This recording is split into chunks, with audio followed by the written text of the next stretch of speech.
Que así es. Yo creo que eso fundamenta y denota perfectamente ese atraso que tenemos y lo tenemos en nuestra educación. Se expresa de diferentes maneras y ya la Feria del Libro, a pesar de que hubo 2 años que por pandemia no se realizó, hace mucho tiempo que ha desinteresado a mucha gente, y es porque la gente, si no está vinculada al tema de la educación, no se va a interesar. Entonces una cosa viene de la mano de la otra. Así es. Y es parte de las reflexiones que nosotros tenemos que hacer precisamente a 57 años, recordando hoy 25 de diciembre, ¿no? Lo decíamos temprano, sí, de abril, así es, de esa contrarrevolución imperialista. Es mucho, ¿no? 57 años.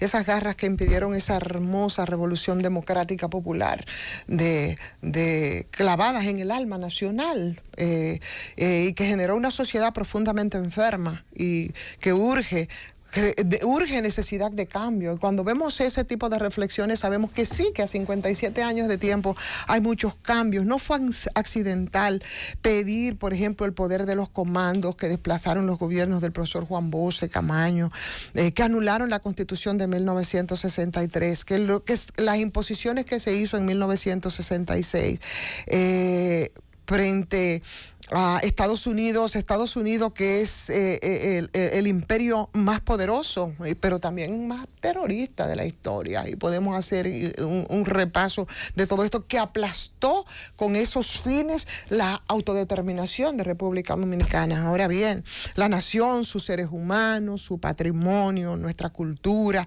todo eso que han sido asaltados por una especie de asociación perversa, entre ese imperio, pero además también frente a unos partidos políticos, todos, absolutamente todos, que yo creo que se han mantenido, si no defendiendo sus intereses, muchas veces muy espurios, ¿no? Y muy llenos de opacidad. Han asumido una actitud contemplativa. Por eso, cuando hablamos de acontecimientos como eso, cuando hoy, a 57 años de tiempo, que tenemos que recordar ese día después de ese histórico y heroico 24 de abril, donde el pueblo dominicano mostró que es un pueblo aguerrido, que defiende y sabe defender sus derechos. Ver, por ejemplo, informaciones como la convocatoria, por ejemplo, que tenemos hoy, que es algo que va, que viene, que es un derecho de la gente, o que tenemos que ver informaciones, y la comentábamos temprano, como la prostitución infantil.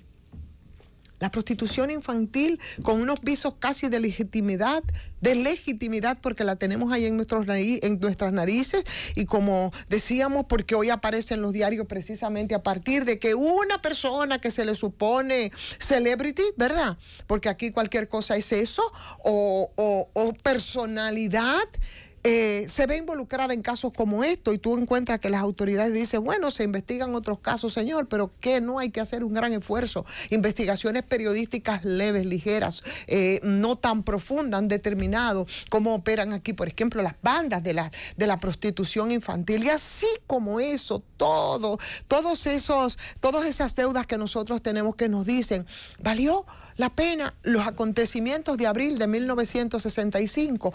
¿Cómo han cambiado? ¿Cuál es el impacto que tiene en la sociedad dominicana precisamente ese abril que jugó la sangre de muchos dominicanos? Que esa invasión de Estados Unidos el 28 de abril, que anuló por décadas grandes conquistas, ¿cómo nosotros podemos valorarla a partir de la situación que vive República Dominicana en el día de hoy? Ciertamente, el producto de esa invasión y de esas bases constitucionales que esa misma revuelta impuso, ¿no? Primero a través de la Constitución de Joaquín Balaguer en 1966, después la Constitución del 2010.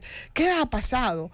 ¿Cuáles son los cambios que eso ha proporcionado? Entonces yo creo que basta de rememorar ese pasado reciente que se expresó en esos gobiernos, por ejemplo, nefasto, terrible, de Joaquín Balaguer, Antonio Guzmán, ya guardando las distancias, Jorge Blanco, el mismo Leonel Fernández, el presidente Hipólito Mejía, Danilo Medina, hasta estos días, y hacer una valoración para nosotros entonces concluir hasta dónde y cómo y cuáles fueron los cambios, y sí, ciertamente valió la pena eso que ocurrió aquí en esa historia que es muy reciente, en 1965, 24, 25, y lo que ocurrió el 28 de abril de ese año, cómo nos encuentra hoy y cuántas deudas y cuentas pendientes tenemos nosotros precisamente en este momento histórico en que estamos viviendo los dominicanos. Llévatela.